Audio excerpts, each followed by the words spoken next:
Police হত্যা হয়েছে, আপনারা খুনি, আপনারা খুনি।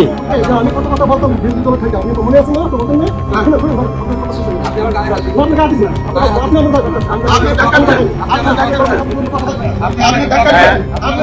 দিবেন না কথা বলা যেতে।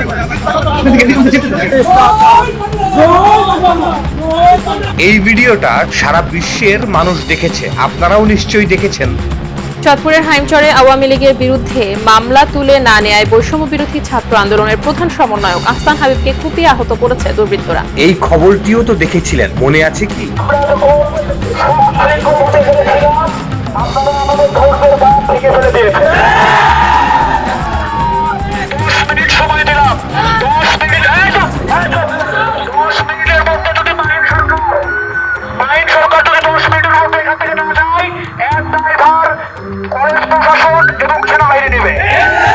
বগুড়ায় সমন্বয়কদের উপরে হামলার এই খবরটা। সবাই রাজুতে আসো, এভাবে আমাদের সবাইকে ঘিরে রেখেছে, আমাদের সব উপদেষ্টাকে ঘিরে রেখেছে, আমাদের সব উপদেষ্টাকে ঘিরে রেখেছে, শিক্ষার্থীদেরকে বেদম প্রহার করছে, ভীষণভাবে পিটাচ্ছে। আনসার লীগের হামলার কথা আপনাদের মনে আছে নিশ্চয়ই। দেশের অন্তর্বর্তী সরকারের প্রধান উপদেষ্টা ডক্টর মোহাম্মদ ইউনূস সহ ৬২ জনের বিরুদ্ধে আন্তর্জাতিক আদালতে অভিযোগ দায়ের করা হয়েছে। শুক্রবার ৮ নভেম্বর নেদারল্যান্ডের হেগে অবস্থিত আন্তর্জাতিক আদালতে এই অভিযোগ দায়ের করা হয়। লন্ডনে অবস্থানরত সিলেট সিটি কর্পোরেশনের সাবেক মেয়র আনোয়ারুজ্জামান চৌধুরী অভিযোগ দায়ের করেন। গত ৫ থেকে ৮ আগস্ট পর্যন্ত বাংলাদেশের ছাত্র আন্দোলনের নামে আওয়ামী লীগ ও তার অঙ্গ সংগঠনের নেতাকর্মী বাংলাদেশে বসবাসরত হিন্দু, খ্রিস্টান, বৌদ্ধ ও বাংলাদেশ পুলিশের উপর গণহত্যা ও মানবতা বিরোধী অপরাধ সংঘটিত হয়েছে বলে অভিযোগে আনা হয়েছে। এই লোকগুলোকে দেখলে আপনাদের প্রাথমিকভাবে কি মনে হয়? ওনারা দেশ পরিচালনার ক্ষেত্রে অনেক ভুল করছেন, কিন্তু সত্য মিথ্যা জানি না, সাধারণ চোখে দেখলে প্রথমেই যেটা মনে হয় দেশের সার্বিক মঙ্গলের জন্য ওনাদের সদিচ্ছার কোনো অভাব নেই, কিন্তু অভিজ্ঞতার ব্যাপক অভাব আছে। কথা হচ্ছে যাদের অভিজ্ঞতা আছে তারা অন্তর্বর্তীকালীন সরকারে এসে দেশ পরিচালনা করছেন না কেন? অন্তর্বর্তীকালীন জাতীয় সরকার গঠন নিয়ে ফেসবুক স্ট্যাটাস দিয়েছেন উপদেষ্টা আসিফ মাহমুদ সজীব ভুঁইয়া। শনিবার সন্ধ্যায় দেওয়া স্ট্যাটাসে তিনি লেখেন, অন্তর্বর্তীকালীন জাতীয় সরকার গঠনের প্রথম অভিপ্রায় গণ অভ্যুত্থানের নেতারাই দেখিয়েছিল, কিন্তু দুর্ভাগ্যজনকভাবে প্রবীণের দলের সায় না পাওয়ায় সেই স্বপ্ন বাস্তবায়িত হয়নি। ৮ দিবস বাতিল কিংবা ছাত্রলীগ নিষিদ্ধ করার মতো রাজনৈতিক সিদ্ধান্ত এই উপদেষ্টা পরিষদ অকপটে নিয়েছে, যাদেরকে অনেকেই অভ্যুত্থানের স্পিরিট ধারণ করে না বলে অপবাদ দিচ্ছেন। অন্যদিকে প্রমিনেন্ট রাজনৈতিক দলকেও আওয়ামী লীগের অ্যাডভোকেসি করতে দেখা গেছে। ফ্যাসিবাদের সবশেষ আইকনকে সরানোর ক্ষেত্রেও অনীহা দেখা গেছে। রক্ত মারিয়ে সংলাপ কিংবা সমঝোতায় যাওয়ার মতো ধৃষ্টতা আগেও দেখায়নি, ভবিষ্যতেও দেখাবো না। এক পা এগিয়ে দু পা পেছানোর মতো আপোষকামী মনোভাব রাখলে আজকের বাংলাদেশ পেতাম না। ব্যক্তিগত সমষ্টিগত ক্ষোভ থাকতে পারে, সেটা নিয়ে আলোচনা হোক। পাবলিক প্ল্যাটফর্মে কাউকে বিব্রত করা কিংবা তা করতে গিয়ে নিজেকে খেলো করা দুঃখজনক। ৫ আগস্ট প্রথম প্রহরে অভ্যুত্থানের পরের রোডম্যাপ হিসেবে ৫টি পয়েন্ট ঘোষণা করা হয়েছিল এই অ্যাকাউন্ট থেকেই। সেখানেই অন্তর্বর্তীকালীন জাতীয় সরকার গঠনের ঘোষণা দেওয়া হয়েছিল বলেও লেখেন তিনি। বলেন, সবাইকে নিয়ে সরকার গঠনের প্রথম অভিপ্রায় গণ অভ্যুত্থানের নেতারাই দেখিয়েছিল, কিন্তু দুর্ভাগ্যজনকভাবে প্রবীণের দলের সায় না পাওয়ায় সেই স্বপ্ন বাস্তবায়িত হয়নি। অমিত হাসান রবিন, কালবেলা। বহু শ্রেণী পেশার মানুষের সাথে কথা বলবেন, প্রত্যেককে একটি মেসেজ দিতে হবে, ভাই তুমি যেই রাজনীতিতেই বিশ্বাস করো না কেন, কিন্তু একটি জায়গায় এসে তুমি দাঁড়াও, অর্থাৎ তোমার যাকে ইচ্ছা তুমি ভোট দাও, কিন্তু ভোট যাতে হয় এই ব্যবস্থাটা করতে হবে যে কোনো মূল্যে। তোমার যাকে ইচ্ছা তুমি ভোট দাও, আমাকেও ভোট দেওয়ার দরকার নেই, তুমি যাকে ভালো মনে করো তোমার বুদ্ধি বিবেক সবকিছু দিয়ে তোমার জ্ঞান দিয়ে তুমি ভোটটাকে দাও, কিন্তু ভোট হতে হবে। একটি উদাহরণ দিয়েও বলি, আজকের যে এই বাজার মূল্য, এই সিন্ডিকেট, এটিকে ভাঙা সম্ভব হবে না। কারণ এটিকে যদি ভাঙতে হয়, বাজারের দ্রব্যমূল্যের পরিস্থিতি যদি নিয়ন্ত্রণের মধ্যে আনতে হয়, তাহলেও প্রকৃত জনপ্রতিনিধি দরকার। যারা মানুষের কাছে জবাবদিহি করতে বাধ্য থাকবে। আমরা দেখলাম, জানলাম, শুনলাম, বুঝলাম এই জুলাই 15-35 আন্দোলনের পেছনে আওয়ামী লীগ সমর্থিত দলগুলো বাদ দিয়ে বাদবাকি সবগুলো দলেরই অংশগ্রহণ ছিল নেপথ্য থেকে। ওনারা আন্দোলনকারীদের সব রকম সহযোগিতা করেছেন, তাদেরকে কথা দিয়েছিলেন অন্তর্বর্তীকালীন সর্বদলীয় সরকার করে দেশের জন্য, দেশের মঙ্গলের জন্য যুক্তিসঙ্গত সংস্কারের উদ্যোগ তারা নেবেন। কিন্তু চরম মুহূর্তে তারা পিছিয়ে যান। কারণটা খুবই পরিষ্কার, যেহেতু আওয়ামী লীগ এবং তার সমর্থিত দলগুলো মাঠে নেই, তাই তারা এখন বর্তমানে রাজনৈতিক মাঠে একছত্র অধিপতি। এজন্য শুধু শুধু সম্মিলিত সরকার কেন করবে? এখন যে কোনো ভাবেই একটি নির্বাচন করে এককভাবে দেশের মসনদে ক্ষমতায় বসবে, এককভাবে নিজের ইচ্ছা মতো সংস্কার করে দেশ শাসন করবে। আর এই ফাঁকে অনভিজ্ঞ উপদেষ্টাদের অদূরদর্শিতার কারণে দেশের ব্যবসায়ীরা সহ সকল ধরনের সুবিধাবাদীরা দেশকে ধর্ষণ করে, লুটে পুটে যে যেভাবে পারছে সেখান থেকেই দেশকে ধ্বংস করে দিচ্ছে। তার সঙ্গে সঙ্গে ধ্বংস হয়ে যাচ্ছে দেশের একেবারে সাধারণ জনগণ। এই ধ্বংস নিয়ে তাদের কোনো মাথা ব্যথা নেই, বরঞ্চ এই ধ্বংসকে কিভাবে ব্যবহার করা যায় সেই সুচিন্তিত ভাবনা নিয়ে তারা বসে আছে। তারা বসে আছে এই অন্তর্বর্তীকালীন উপদেষ্টা মণ্ডলীদের ভুল ধরার জন্য। যত ভুল তত মজা, যত ভুল তত মজা। আমরা হব রাজা, আমরা হব রাজা। যত সমস্যা ব্যাপক হবে অনভিজ্ঞ উপদেষ্টারা তত ভুল করবে, যত সমস্যা শক্তিশালী হবে উপদেষ্টারা তত ভুল করবে, যত সমস্যা কৃত্রিম ভাবে তৈরি করা হবে অসহযোগিতা প্রাপ্ত উপদেষ্টারা তত বেশি ভুল করবে। হয়তো ভুল করতে করতে একসময় জনগণ বিরক্ত হয়ে তাদেরকে ভুলের সাগরে ডুবিয়ে দেবে। এই ভুলের চক্করের খবর তো প্রতিদিন স্বাভাবিকভাবেই আমাদের সামনে ঘুরে বেড়াচ্ছে। না, এই ঘটনা প্রবাহের কথা বলার জন্য আজকের আমার এই ভিডিও নয়। আমি খুঁজতে এসেছি অন্তর্বর্তী সরকারের ভুলের প্রধান কারণ। যারা রাজনৈতিক দল করে তাদের কাছে আমরা যারা রাজনৈতিক দল করি না তারা ল্যাবরেটরির পণ্য, মানে গিনিপিগ। সেই 71-এর স্বাধীনতার পর থেকে এক একটা রাজনৈতিক দল আসছে, তারা আমাদেরকে বাংলাদেশের সংবিধানকে দুমড়ে মুচড়ে নিজেদের স্বার্থে নিজেদের মতো করে নিয়ে আমাদেরকে ব্যবহার করছেন। যে কারণে প্রতিবার সংবিধান পরিবর্তন অত্যাবশ্যকীয় হয়ে ওঠে। সংবিধান পরিবর্তন হবে, কিন্তু বেসিক জায়গাটা মানে সংবিধানের শিকড়, যেটাকে ভিত্তি করে সংবিধান তৈরি হয়, সেটা কেন বারবার পরিবর্তিত হবে? যেমন রাষ্ট্রকে যদি আমরা একজন ব্যক্তি মনে করি, তাহলে সেই ব্যক্তির মূল জায়গা যেটা তার বিবেক, সেটা তো পরিবর্তন হয় না। পরিস্থিতি অনুযায়ী সে হয়তো নতুন ধরনের কার্যক্রমকে গ্রহণ করতে পারে। তাই তো বলা হয় বিবেকের মৃত্যু মানেই মানুষ আর মানুষ থাকে না, জানোয়ারের রূপান্তর হয়ে যায়। আমাদের শোষণ করার স্বার্থে এই একটি মাত্র জায়গায় প্রত্যেকটি রাজনৈতিক দল এক। এরকম নিরপেক্ষ সংবিধান সংশোধনের সুযোগ বাংলাদেশের ইতিহাসে আরো একবার হয়েছিল। সেটা কি আপনাদের মনে আছে? হ্যাঁ, আমি 1/11 তার মানে ফখরুদ্দিন মঈন ইউ আহমেদ সরকারের কথা বলছি। আসুন আমরা একটু স্মৃতিচারণ করে নেই ইতিহাসের সেই মুহূর্তগুলো।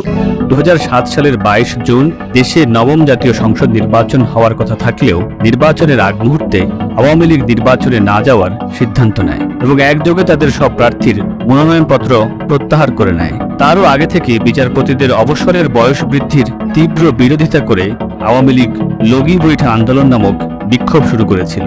সেই আন্দোলনে এক মাসেই 40 জন নিহত ও শত শত মানুষ আহত হয়, যার ফলে দেশের আইন শৃঙ্খলা পরিস্থিতি ক্রমেই সরকারের নিয়ন্ত্রণের বাইরে চলে যায়। এদিকে নির্বাচনের আগ মুহূর্তে আদালতের রায়ে সাবেক রাষ্ট্রপতি হুসেইন মোহাম্মদ এরশাদ নির্বাচনে অযোগ্য ঘোষিত হয়। ফলে নির্বাচনী মাঠে কেবল বিএনপি একাই অবস্থান করে। বিদেশি রাষ্ট্রগুলোর কাছ থেকে তত্ত্বাবধায়ক সরকারের উপর সকল দলের অংশগ্রহণে একটি গ্রহণযোগ্য নির্বাচন অনুষ্ঠানের চাপ আসতে থাকে। সবকিছু মিলিয়ে দেশের রাজনীতিতে খুবই অস্থিরতা বিরাজ করছিল। 11 জানুয়ারি ঘটনার দিন সেনাবাহিনীর প্রধান জেনারেল মঈনুল আহমেদ রাষ্ট্রপতি ইয়াজউদ্দিন আহমেদের সামরিক সচিব লেফটেন্যান্ট জেনারেল আমিনুল করিমকে ফোন করে জানান দেশের রাজনৈতিক পরিস্থিতি নিয়ে উদ্বেগ জানিয়ে জাতিসংঘ একটি চিঠি পাঠিয়েছে। এই বিষয়ে কথা বলার জন্য তিনি রাষ্ট্রপতির সঙ্গে দেখা করতে চান। দুপুর 2টার দিকে 3 বাহিনীর প্রধান ও ডিজিএফআই এর একজন শীর্ষস্থানীয় কর্তা বঙ্গভবনে যান। প্রায় 1.5 ঘন্টা অপেক্ষা করার পর প্রেসিডেন্টের দেখা পান তারা। প্রেসিডেন্টকে তারা দেশের রাজনৈতিক পরিস্থিতি বর্ণনা করেন এবং এই মহা সংকটময় পরিস্থিতি থেকে দেশকে উদ্ধার করার জন্য জরুরি অবস্থা জারির অনুরোধ জানান। এ সময় সেনাপ্রধান মঈনুল আহমেদ রাষ্ট্রপতিকে জাতিসংঘের পাঠানো একটি চিঠি দেখান, যাতে উল্লেখ ছিল সকল রাজনৈতিক দলের অংশগ্রহণে সুষ্ঠু নির্বাচন না হলে শান্তিরক্ষা মিশন থেকে বাংলাদেশকে বাদ দেয়া হবে। সেনাবাহিনীর সীমিত আয়ের চাকরিতে সৈনিকদের একমাত্র অবলম্বন জাতিসংঘ মিশন। সত্যি সত্যি তাদের সামনে থেকে যদি এই সুযোগ কেড়ে নেওয়া হয়, তাহলে দেশের এই রাজনৈতিক অস্থিরতার মধ্যে সেনাবাহিনীকে নিয়ন্ত্রণ করা কষ্টকর হয়ে পড়বে। এই সব কিছু বিবেচনা করে প্রেসিডেন্ট বিষয়টি ভেবে দেখার সময় নেন। দীর্ঘ নীরবতার পর প্রেসিডেন্ট জরুরি অবস্থা জারির পক্ষে মত দেন। 2007 সালের 11 জানুয়ারি তত্ত্বাবধায়ক সরকারের প্রধান উপদেষ্টার দায়িত্ব ছেড়ে দেন তৎকালীন রাষ্ট্রপতি ডক্টর ইয়াজউদ্দিন আহমেদ। আর প্রধান উপদেষ্টা হিসেবে দায়িত্ব গ্রহণ করেন বাংলাদেশ ব্যাংকের সাবেক গভর্নর ডক্টর ফখরুদ্দিন আহমেদ। তখনকার সেনাপ্রধান জেনারেল মঈনুল আহমেদই এক অনুষ্ঠানে 11 জানুয়ারির জরুরি অবস্থা জারির দিনটিকে 1/11 বা 1/11 নামে আখ্যায়িত করেন। রাষ্ট্রপতি ইয়াজউদ্দিন আহমেদের নেতৃত্বাধীন তত্ত্বাবধায়ক সরকারকে একরকম নীরব বিদ্রোহে হটানোর পেছনে মূল শক্তি এবং নেতা ছিলেন সে সময়ের সেনাপ্রধান মঈনুল আহমেদ। 2007 সাল বাংলাদেশের জন্য একটি ভালো বছর ছিল না। যে কোনো কর্তব্য পালনে ভুল ভ্রান্তি হতে পারে, বর্তমান সরকারও তার ব্যতিক্রম নয়। কিন্তু একটা কথা আমি বলতে পারি, সরকারের সদিচ্ছা ও আন্তরিকতার কোনো অভাব নেই। এত কিছু ঘটনা করার দরকার ছিল না, মার্শাল তো ওই দিনই দিয়ে দিতে পারে। আমি আমার লাইফ টাইমে কোনো পশুকে দেখি না এইভাবে পায়ের নিচে ফেলে মারতে, থাকতে দুই কথা মানুষ। মনে হচ্ছিল দেশটাকে একদম ধ্বংস করে দেওয়ার একটা পদ্ধতি শুরু করেছে। জাতীয় নির্বাচনকে ঘিরে রাজনৈতিক দলগুলোর মধ্যে বিশৃঙ্খলার পরিপ্রেক্ষিতে 2007 সালের 12 জানুয়ারি তৎকালীন রাষ্ট্রপতি ইয়াজউদ্দিন আহমেদ দেশে জরুরি অবস্থা ঘোষণা করেন। একই সাথে সেনা সমর্থিত একটি তত্ত্বাবধায়ক সরকার গঠিত হয়, যার প্রধান উপদেষ্টা হিসেবে ফখরুদ্দিন আহমেদকে নিয়োগ করা হয়। হঠাৎ করে দেশের ক্ষমতার মসনদে বসে আলোচনার সমালোচনার জন্ম দিয়েছিলেন ডক্টর ফখরুদ্দিন আহমেদ। সেনা সমর্থিত তত্ত্বাবধায়ক সরকারের প্রধান উপদেষ্টা থাকাকালে দুর্দান্ত প্রতাপে দেশ চালিয়েছেন 2 বছর। ফখরুদ্দিন আহমেদ ক্ষমতা গ্রহণের মধ্য দিয়ে ইতোপূর্বেই রাষ্ট্রপতিকে প্রধান উপদেষ্টা করে গঠিত তত্ত্বাবধায়ক সরকার বিলুপ্ত হয়। তিনি 2 বছর কেয়ারটেকার ছিলেন। ফখরুদ্দিন আহমেদ দায়িত্ব গ্রহণের পর তৎকালীন জাতীয় জীবনে রাজনৈতিক ও সামাজিক অস্থিরতার আসে গুরুত্বপূর্ণ অবদান রাখার জন্য বেশ প্রশংসিত হন। সে সময় বিশ্বের সর্বাধিক দুর্নীতিগ্রস্ত দেশ হিসেবে পরিচিত বাংলাদেশে ফখরুদ্দিন আহমেদ দুর্নীতি বিরোধী নানান কার্যক্রম পরিচালনা করেন। করছিলেন ওনার আদেশেই আমরা আসি। তারপরে দেশে পলিটিক্যাল প্রবলেম শুরু হয়। তারপরে 1/11 মহামান্য রাষ্ট্রপতি ইমার্জেন্সি ডিক্লেয়ার করেন। ওর সাথে সাথে আমরা in aid of civil power already বিভিন্ন ডিস্ট্রিক্টে ছিলাম এবং আমাদেরকে নতুন কিছু দায়িত্ব দেওয়া হয়। সেই দায়িত্ব আমরা পালন করি, যেমন সন্ত্রাস দমন, ইলিগাল ওয়েপন্স কালেক্ট করা, ড্রাগস ট্রাফিকিং বন্ধ করা, বিভিন্ন রকম আমাদের দায়িত্ব দেওয়া হয়, সেগুলো আমরা পালন করতে থাকি। 2007 জানুয়ারিতে আয়োজিত নির্বাচন বানচালের জন্য মঈনের প্রশংসা করা হবে নাকি নিন্দা জানানো হবে? যদিও জেনারেল মঈন দুটি প্রতিশ্রুতি রেখেছেন। এগুলো হচ্ছে স্বাধীন ও অবাধ নির্বাচন নিশ্চিত করেছেন এবং ক্ষমতা থেকে সরে দাঁড়িয়েছেন। রাজনীতিতে কোনোভাবেই সেনাবাহিনীকে জড়াতে চাননি, একথা বারবার শান্তির স্বপ্নে বইতে লিখেছেন জেনারেল মঈনুল আহমেদ। 1/11 পূর্ব বাংলাদেশের রাজনৈতিক যে পরিস্থিতি বিরাজ করছিল, জেনারেল আহমেদ তার বইতে সেই সময়ে গৃহযুদ্ধ পরিস্থিতি বলে বর্ণনা করেছেন। বঙ্গভবন থেকে বেরিয়ে সশস্ত্র বাহিনীর শীর্ষ কর্তাদের মূল কাজ হয় প্রধান উপদেষ্টা হতে রাজি এমন একজন নিরপেক্ষ ব্যক্তি খুঁজে বের করা। জেনারেল মঈনুল আহমেদ লিখেছেন, বঙ্গভবনেই প্রেসিডেন্ট ইয়াজউদ্দিন তাদের 2টো নাম প্রস্তাব করেছিলেন। একজন শান্তিতে নোবেলজয়ী প্রফেসর মোহাম্মদ ইউনুস, অপরজন বাংলাদেশ ব্যাংকের সাবেক গভর্নর ফখরুদ্দিন আহমেদ। প্রফেসর ইউনুসকে প্রথম ফোনটি করেন জেনারেল মঈনুল আহমেদ। প্রফেসর ইউনুস অস্বীকৃতি জানান। কথা ছিল ফখরুদ্দিন আহমেদের নেতৃত্বাধীন তত্ত্বাবধায়ক সরকার দ্রুততম সময়ে দেশবাসীকে একটি গ্রহণযোগ্য জাতীয় নির্বাচন উপহার দেবে, কিন্তু তারা উল্টো তাদের বিরুদ্ধে -2 ফর্মুলা বাস্তবায়ন করে শেখ হাসিনা ও খালেদা জিয়াকে দেশের রাজনীতি থেকে বিদায়ের চেষ্টা শুরুর অভিযোগ ওঠে। সেনা সমর্থিত তত্ত্বাবধায়ক সরকারের দায়িত্ব গ্রহণ ও জরুরি অবস্থা জারির 6 মাসের মধ্যে 2007 সালের 16 জুলাই ভোররাতে শেখ হাসিনাকে গ্রেপ্তার করা হয়। খালেদা জিয়াকে গ্রেপ্তার করা হয় 3রা সেপ্টেম্বর। আগামী 12 সেপ্টেম্বর থেকে রাজনৈতিক দলগুলোর সাথে আলোচনা শুরু হয়, যা নভেম্বর পর্যন্ত চলবে বলে নির্বাচন কমিশন জানিয়েছে। এই প্রেক্ষাপটে আমি ঘোষণা করছি, আলোচনার সুষ্ঠু পরিবেশ সৃষ্টির জন্য সরকার আগামীকাল থেকে ঘরোয়া রাজনীতির উপর বিধিনিষেধ তুলে নেবে, অর্থাৎ 2008 সালের ডিসেম্বরের মধ্যে নির্বাচন অনুষ্ঠান পর্যন্ত আমাদের উপর অর্পিত দায়িত্ব সুষ্ঠুভাবে পালনে আমরা বদ্ধপরিকর। অবশেষে 2008 সালের 29 ডিসেম্বর সব দলের অংশগ্রহণে সাধারণ নির্বাচন অনুষ্ঠিত হয় এবং এতে আওয়ামী লীগ 2/3 আসনে জয়ী হয়ে সরকার গঠন করলে ফখরুদ্দিন আহমেদ গঠিত তত্ত্বাবধায়ক সরকার বিলুপ্ত হয়। একই বছর 14 জুলাই ঢাকার মার্কিন দূতাবাস থেকে এ সংক্রান্ত একটি তারবার্তা ওয়াশিংটনে পাঠানো হয়। উইকিলিক্স তার বার্তাটি ফাঁস করেছিল। তার বার্তায় বলা হয়, 14 জুন সেনাপ্রধানের অবসর নেওয়ার পর বাংলাদেশিরা বিতর্কে নেমেছে মইনু আহমেদ হিরো নাকি ভিলেন। কেউ কেউ বলছে 2007 সালের নির্বাচন 2 বছর পিছিয়ে দিয়ে মঈন বাংলাদেশের সংবিধান লঙ্ঘন করেছেন। অন্যরা বলছে রাজনৈতিক অস্থিরতা বন্ধ করার জন্য মঈন সাহসিকতার পরিচয় দিয়েছেন, এজন্য তাকে পুরস্কৃত করা উচিত। তার বার্তায় মন্তব্য করা হয়, বিতর্কিত লোক হলেও মঈন কথা রেখেছেন। গোপন তার বার্তায় বলা হয়, 2008 সালের নির্বাচন বাংলাদেশের ইতিহাসে সবচেয়ে স্বাধীন ও স্বচ্ছ নির্বাচন। হিরো নাকি ভিলেন সেই প্রশ্ন আমি দীর্ঘায়িত করব না, সেটা আপনাদের বিবেচনার বিষয়। কমেন্টসে অবশ্যই জানাবেন। 1/11 এর সরকার আর এবারের 15-35 সরকারের প্রেক্ষাপট মোটামুটি প্রায় একই রকম। দুটো সরকারই রাজনৈতিক সহিংসতা গণহত্যার মধ্যে দিয়ে এসেছে। পারিপার্শ্বিকতা একই হলেও দুটি ভিন্ন সময়ে দুটি সরকারের অনুভূতি ছিল একেবারে ভিন্ন। প্রথম 1/11 সময়ে সেনাবাহিনী এবং বহির্বিশ্বের কুশীলবরা অনেক বেশি সক্রিয় ছিল, সেই তুলনায় এবারে ছাত্র জনতারা জাগ্রত হয়েছে, তারা সক্রিয় ভূমিকা পালন করে সর্বাগ্রে ছিল। 1/11-এ যে সবচেয়ে বড় ভুলটি করা হয়েছিল তা হচ্ছে সুষ্ঠু নির্বাচনকে প্রাধান্য দেওয়া হয়েছে, সংস্কারকে নয়। সেই কারণে 1/11 পরবর্তী সময়ে রাজনৈতিক দলগুলো স্বৈরাচারী হয়ে উঠেছে। বর্তমানে সেই অভিজ্ঞতার আলোকে অনুভব করে আমরা সবাই শুধু সুষ্ঠু নির্বাচন নয়, একটা যৌক্তিক সময়োপযোগী সংস্কারকে প্রাধান্য দিয়ে কাজ করে যাচ্ছে সবাই। বর্তমান দৃশ্যপট স্বাভাবিক সঠিক মনে হলেও পরবর্তীতে ব্যাপক গ্রহণযোগ্যতার ক্ষেত্রে প্রশ্নবোধক হয়ে থাকবে। কেন?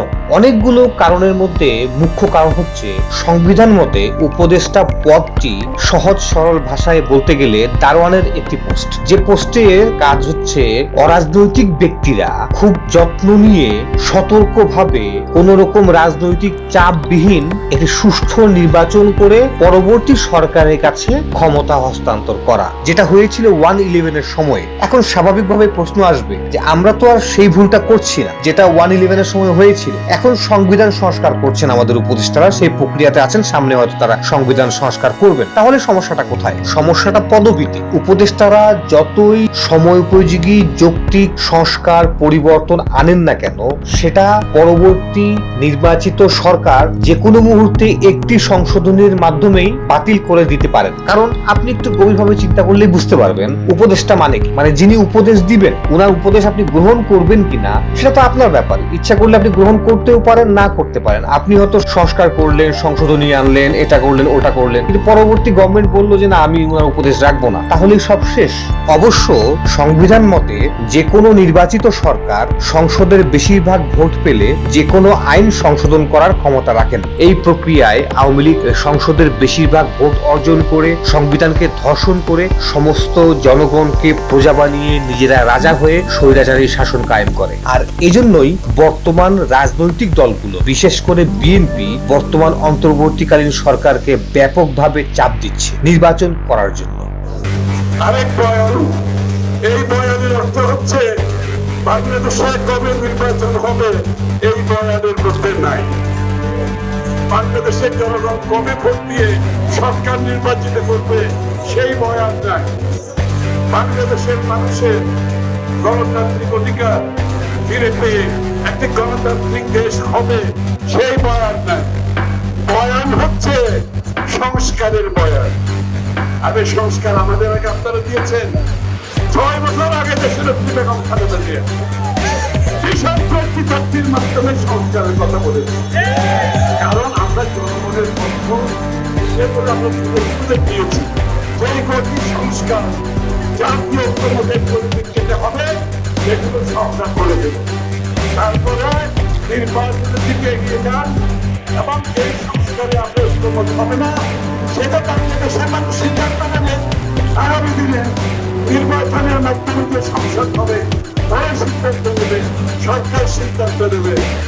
এর বাইরে অনির্বাচিত কারো কোনো অধিকার নাই।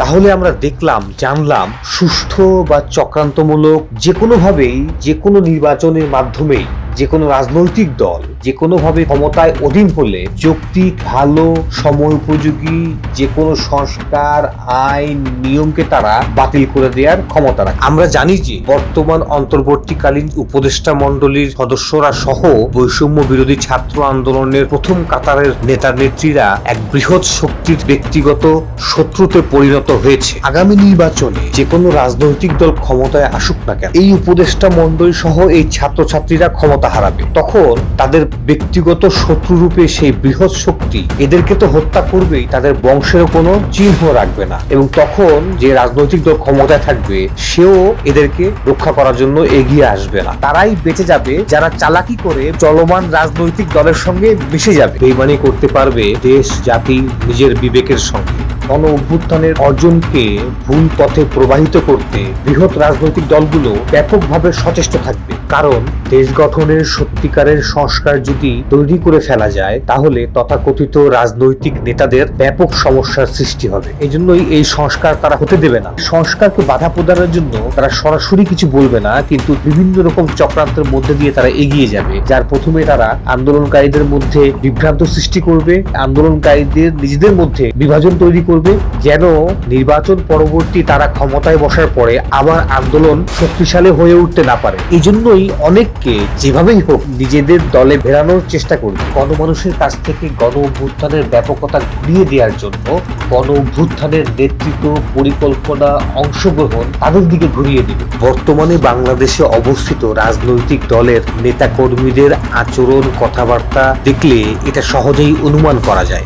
জনতা, সর্বস্তরের মানুষকে তারেক রহমানের নেতৃত্বে একটি ঐক্যবদ্ধ আন্দোলনে আমরা শেখ হাসিনাকে মোটামুটি পরাদস্ত করতে পেরেছিলাম। আমরা তারেক রহমানের নেতৃত্বে সমস্ত দেশ ঐক্যবদ্ধ হওয়ার কারণে শেষ ধাক্কা যখন দিয়েছে, শেখ হাসিনা পালিয়ে গেছে। আমরা যদি সেই পটভূমিকা তৈরি না করতাম, সেই অবস্থার সৃষ্টি না করতাম, শেখ হাসিনাকে ধাক্কা দিয়ে সরানোর কোনো সুযোগ ছিল না। এই বক্তব্যের পরিপ্রেক্ষিতে আপনারা আরেকটি ভিডিও দেখুন। আর সাংবিধানিক পথে যাত্রা সমস্ত দলগুলোর ডিসিশন।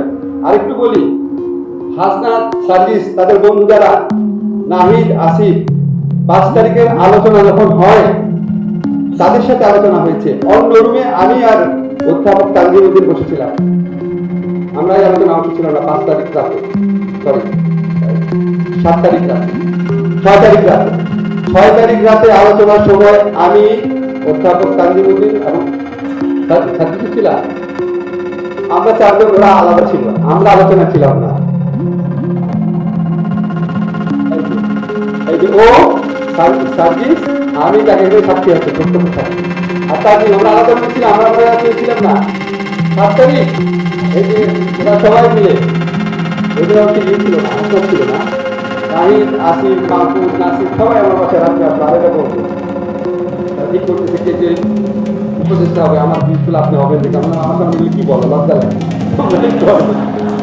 ঠিক না? আমার মিলে বলার কথা না, তোমাদের কথা। আমি তোমাকে ঠিক করি না, ওরা ঠিক করেছে, এটা কারো কারো কথা আমার কমেন্ট চাচ্ছিল, তাহলে ঠিক আছে, ঠিক আছে, কারো কারো কথা, সবার কথা, অন্য অনেকের হয়েছে কিভাবে আমি জানিও না।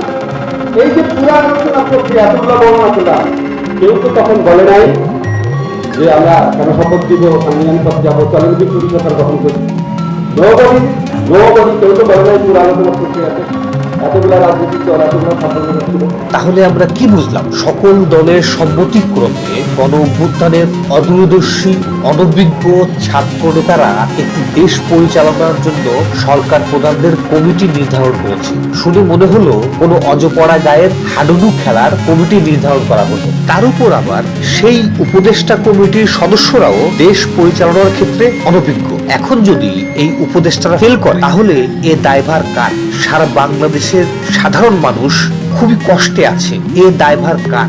এখন দুর্নীতিকারী, লোভী, দুষ্কৃতিকারী, ব্যবসায়ী, সন্ত্রাসীরা লুটেপুটে খাচ্ছে এই দেশটাকে। এই দায়ভার কার? গণ অভ্যুত্থানের আন্দোলনের ছাত্রদেরকে দিয়ে একটি দেশ পরিচালনার উপদেষ্টা কমিটি গঠন করা হয়েছে, যারা অনভিজ্ঞ, অদূরদর্শী, অথচ তাদেরকে পেছন থেকে সাপোর্ট দেয়া রাজনৈতিক দলের নেতারা দেশ পরিচালনার ক্ষেত্রে অভিজ্ঞ ছিল। তাহলে আজকে এই ব্যর্থতার দায়ভার সেই রাজনৈতিক দলের নয় কি? রাজনৈতিক দলগুলো এই কাজটা তাদের চক্রান্তের অংশ হিসেবে করেছে। দেশবাসী গোল্লায় যাক, রাজনৈতিক দলগুলো তাদের ইচ্ছে মতো সময়ে, সুবিধা মতো অবস্থানে দেশের ক্ষমতা গ্রহণ করবে, যেন দেশবাসী তাদেরকে কোনো কিছু বলার মতো অবস্থানে না থাকে। ধ্বংস হলে দেশ ধ্বংস হবে, মরলে দেশবাসী। আন্দোলনকারীরা, উপদেষ্টারা হাসবে। রাজনীতিবিদরা তো নিষ্পাপ, তারা দুধের শিশু। যেহেতু আপনি আমার এখন পর্যন্ত এই ভিডিও দেখছেন, তার মানে আপনি আমার সম্পূর্ণ ভিডিওটি দেখেছেন। তাই যে প্রশ্ন নিয়ে ভিডিওটি শুরু করেছিলাম, সেই প্রশ্নটি আমি আপনাকে করতে চাই। প্রশ্নটি হচ্ছে, এই অন্তর্বর্তীকালীন সরকারের সকল উপদেষ্টা সহ সামনের কাতারের নেতা নেত্রী, ছাত্রছাত্রীরা তাদের সবচেয়ে বড় ভুল কোনটা? এক, নিজের জীবনের সহ পরিবারের জীবনের ঝুঁকি নিয়ে এই দেশের মানুষের আগামীর উজ্জ্বল ভবিষ্যতের জন্য নিজে দায়িত্ব নিয়ে সামনে এগিয়ে এসে যুদ্ধ করা। দুই, যে কোনো রকম ঝুঁকি না নিয়ে স্বৈরাচারী হাসিনা পতনের পর রাজনৈতিক চক্রান্তের অংশ হিসেবে রাজনৈতিক দলগুলোর সঙ্গে যুক্ত না হওয়া। তিন, আন্দোলনকারীরা অনভিজ্ঞ, অদূরদর্শী কিন্তু রক্তগরম, তাই আন্দোলনের বিজয় পর্যন্ত ঠিক ছিল, কিন্তু তার পরবর্তীতে সরকার গঠনের ক্ষেত্রে যে রাজনৈতিক দলগুলো তাদেরকে কথা দিয়েছিল সত্যিকারের দেশ গঠনের ক্ষেত্রে সম্মিলিত সরকার গঠন করে প্রয়োজনীয় সংস্কার করে দেশকে এগিয়ে নিয়ে যাবে, অথচ সেই রাজনৈতিক দলগুলো আজকে এসে সম্মিলিত সরকার সংস্কারকে সরিয়ে দিয়ে তড়িঘড়ি করে নির্বাচন করে ক্ষমতায় যাওয়ার জন্য যে চক্রান্তের বেইমানি করছে, এটাই সত্যিকারের ভুল। না, সরি, এটা ভুল নয়, এটা অপরাধ। তাদের এটাই হলো সত্যিকারের অপরাধ। অনুগ্রহ করে আপনাদের উত্তর, মতামত আমাকে জানাবেন, অপেক্ষায় থাকবো।